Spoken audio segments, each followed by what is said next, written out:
Hello नमस्ते everyone, स्वागत छ तपाईलाई लर्निङ सन्त युट्युब च्यानलमा। आजको यस भिडियोमा म तपाईहरुलाई एयरटम एकाउन्टमा भेरिफाइड फेल भएर चाहिँ लक भएको ब्यालेन्सहरुलाई चाहिँ कसरी विथड्र गर्न सकिन्छ भनेर यो भिडियोमा तपाईहरुलाई सम्पूर्ण जानकारीहरु दिनेछु र तपाईहरुले यो भिडियो हेरिसकेपछि तपाईहरुको अनभेरिफाइड एयरटम एकाउन्टमा भएको एयरटम ब्यालेन्सलाई तपाईहरुले कसरी आफ्नो बैंक एकाउन्ट एसएओ एकाउन्टमा विथड्र गर्न सकिन्छ भनेर देखाउनेछु। सो च्यानलमा नयाँ हुनुहुन्छ भने एक सब्स्क्राइब गरिदिनु होला र नजिकै रहेको बेल आइकनमा क्लिक गरिदिनु होला। So let's get started.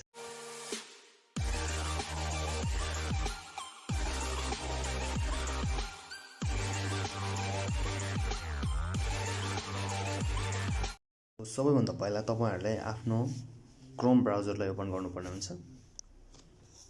Chrome browser open गरिसकेपछि यहाँ तपाईले एयरटम लगइनमा क्लिक गर्नुपर्ने हुन्छ र यहाँ फर्स्टमा आएको लिंकमा क्लिक गरेर आफ्नो एकाउन्टमा लगइन गर्न सक्नुहुनेछ। एन्ड आफ्नो एकाउन्टमा लगइन भइसकेपछि जस्ट तपाईहरुले आफ्नो सेटिङमा जानु होला। एन्ड सेटिङमा गइसकेपछि प्रोफाइलको ठाउँबाट भेरिफिकेसनमा तपाईहरुले यहाँ क्लिक गर्न सक्नुहुन्छ र यहाँबाट तपाईहरुले आफ्नो एकाउन्ट भेरिफाई गर्न सक्नुहुनेछ। एन्ड भेरिफाई गरिसकेपछि तपाईहरुले एयरटम युज गर्न सक्नुहुनेछ। एन्ड तपाईहरुको कतिपय केसमा चाहिँ एकाउन्ट भेरिफिकेसन चाहिँ फेल हुन्छ, जसमा चाहिँ तपाईहरुको चाहिँ टोटल चाहिँ $25,000 चाहिँ तपाईले यहाँबाट ट्रान्ज्याक्सन गर्न मिल्छ यदि तपाईको वालेट भेरिफाइड छ भने। एन्ड यदि तपाईहरुको वालेट मा यो लिमिट लागिसकेपछि तपाईहरुको भेरिफिकेसन फेल देखाइदिन्छ र तपाईहरुले चाहिँ भेरिफाई गर्दाखेरि प्रपर डकुमेन्टहरु सबमिट गर्नु भएन भने पनि तपाईको एकाउन्ट भेरिफाई हुँदैन। सो तपाईहरुको एकाउन्टमा यसरी नै तपाईहरुको एयर युएसडी हरु चाहिँ ब्लक भएर हुन्छ र तपाईहरुले त्यो अमाउन्टलाई चाहिँ चलाउन विथड्र गर्न मिल्दैन। सो आजको भिडियोमा म तपाईहरुलाई कसरी चाहिँ ब्लक भएको अमाउन्टलाई चाहिँ कसरी विथड्र गर्न सकिन्छ भनेर देखाउने छु। सो सबैभन्दा पहिला तपाईहरुले च्यानलमा नयाँ हुनुहुन्छ भने एक सब्स्क्राइब चाहिँ गर्नु होला। एन्ड भिडियोलाई भने अन्तिमसम्म हेर्नुपर्ने हुन्छ। एन्ड केही सोध्न मन लागेको कुराहरु छन् भने मलाई तपाईहरुले कमेन्ट मार्फत सोध्न पनि सक्नुहुन्छ। यानी कि कमेन्ट मार्फत सोधेर तपाईहरुले मलाई फेसबुकमा पनि तपाईहरुले फलो गरेर मेसेज गर्न सक्नुहुनेछ।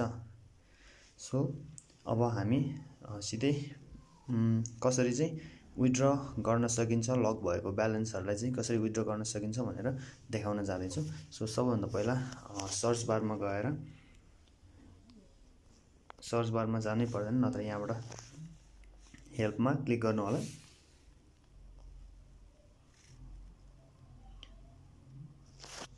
एन्ड यहाँ हेल्पमा क्लिक गरिसकेपछि तपाईहरुको एकाउन्ट अटोमेटिकली लगइन हुन्छ र यहाँ तपाईहरुले देख्न सक्नुहुन्छ सबमिट अ टिकट भनेर यसमा क्लिक गर्नुपर्ने हुन्छ। एन्ड यति भइसकेपछि तपाईहरुले यहाँबाट एयरटममा भएको इमेल यहाँ क्लिक गर्नुपर्ने हुन्छ। यहाँ मेरो अलरेडी देखाइसकेको छ। एन्ड क्याटेगोरी तपाईहरुले चुज गर्नुपर्ने हुन्छ। Platform error, transaction error, inability to move funds भनेको छ।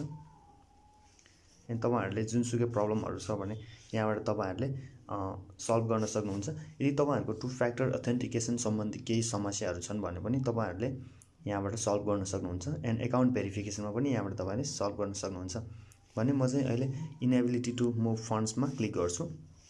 एन्ड सब्जेक्टमा यहाँ क्लिक गर्नुपर्ने छ transfer my money to another account भनेर। एन्ड यहाँ तपाईहरुले एक्सप्लेन प्रब्लम गर्नुपर्ने हुन्छ। तपाईहरुको समस्या के हो त्यो तपाईहरुले यहाँबाट एक्सप्लेन गर्न सक्नुहुन्छ। सो यति भइसकेपछि तपाईहरुले यहाँ यसरी एक्सप्लेन आफ्नो प्रब्लमलाई एक्सप्लेन गर्न सक्नुहुन्छ। एन्ड यस्तो लेख्नु होला। यो चाहिँ मैले तपाईलाई मेरो यो भिडियोको डिस्क्रिप्सनमा पनि लेखेर दिनेछु, त्यो तपाईले त्यहाँबाट कपी गरेर यहाँ पेस्ट पनि गर्न सक्नुहुनेछ। And to airtime team I would like to request you to transfer my funds to another verified Airtm account because this is my account which is mistakenly created by me भनेर भन्नुपर्ने हुन्छ। and I will like to transfer my available fund to the account given below my account भनेको तपाईको अहिलेको एयरटेम एकाउन्टको email यहाँ तपाईहरुले दिनुपर्ने हुन्छ। एभाइलेबल फन्ड्स तपाईको एकाउन्टमा कति एभाइलेबल फन्ड्स त्यो यहाँ तपाईहरुले देखाउनु पर्ने हुन्छ। And account where to transfer funds हैन, तपाईले कुन चाहिँ एयरटेम एकाउन्टमा चाहिँ आफ्नो फन्ड्सलाई ट्रान्सफर गर्न चाहनुहुन्छ त्यो एकाउन्टको इमेल यहाँ तपाईहरुले हाल्नुपर्ने हुन्छ। इभन तपाईको यहाँ भेरिफाइड एयरटेम एकाउन्ट छैन भने तपाईले मलाई मेसेन्जर, फेसबुक एन्ड इन्स्टाग्रामतिरबाट मलाई कन्ट्याक्ट गरेर तपाईले मलाई भन्न सक्नुहुन्छ। म त्यहाँबाट तपाईलाई मेरो इमेल दिनेछु, त्यहाँबाट तपाईले ट्रान्सफर गर्न सक्नुहुनेछ। एन्ड यहाँ एट्याच अ फाइल भनेको ठाउँमा चाहिँ तपाईले के गर्नुपर्ने हुन्छ भने आफ्नो जुन यो एयर युएसडी र यति देख्ने गरी यो टक्क लाएर यसरी खिचेर यताबाट यहाँ एट्याच अ फाइलमा क्लिक गरेर जस्ट फाइलमा चुज गरेर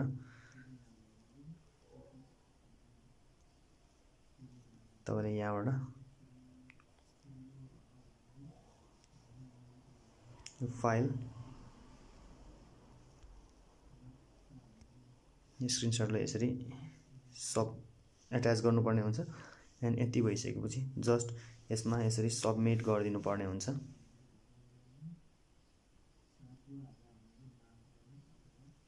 एन्ड सबमिट गरिसकेपछि यहाँ तपाईहरुले देख्न सक्नुहुनेछ तपाईहरुको टिकट एन्ड तपाईहरुको यो चाहिँ अहिलेको चाहिँ एक्टिभ नै रहेको छ भने यहाँ तपाईहरुले चाहिँ एयरटेमको टिमले चाहिँ केही टाइम पछि तपाईलाई यहाँ एउटा रिप्लाई दिनेछ। एन्ड त्यो रिप्लाईमा जे भनेको चाहिँ त्यही अनुसारको तपाईले यहाँबाट एन्सर दिँदै गर्नुपर्ने हुन्छ र दिँदै गर्दा प्रोसेस केही दिनसम्म केही घण्टासम्म चाहिँ तपाईको लागि प्रोसेस लाग्न सक्छ। एन्ड प्रोसेस लागिसकेपछि तपाईको एकाउन्ट चाहिँ तपाईको फन्ड्स चाहिँ तपाईले प्रोभाइड गरेको एयरटेम एकाउन्टमा ट्रान्सफर हुन्छ र ट्रान्सफर भएको र नभएको भनेर भेरिफिकेसन पनि तपाईलाई एयरटेम टिमले यसमा र तपाईको रेजिस्टर्ड इमेलमा चाहिँ जीमेलमा चाहिँ इमेल पठाउँछ। एन्ड यति भइसकेपछि तपाईहरुले भेरिफाइड भएको एयरटेम एकाउन्टमा ब्यालेन्स गइसकेपछि त्यहाँबाट तपाईहरुले ब्यालेन्सलाई चाहिँ यो फन्डहरुलाई चाहिँ विथड्र गर्न सक्नुहुनेछ। सो तपाईहरुलाई केही गाह्रो लाग्छ भने जस्ट तपाईहरुले मलाई फेसबुकतिर, मेसेन्जरतिर एन्ड इन्स्टाग्रामतिर मेसेज गरेर तपाईहरुले मलाई भन्न सक्नुहुन्छ र म त्यहाँबाट तपाईहरुलाई विथड्र गरेर तपाईहरुको एकाउन्टमा पठाइदिनेछु। सो आजको लागि भिडियो यति नै रहेको छ गाइज। एन्ड जस्तो लाग्यो त्यस्तै प्रतिक्रिया दिनु होला, मन परेमा कमेन्ट गर्नु होला एन्ड लाइक, शेयर, सब्स्क्राइब गर्न भने नबिर्सिनु होला। So thank you for watching this video guys. जय नेपाल, बाई बाई।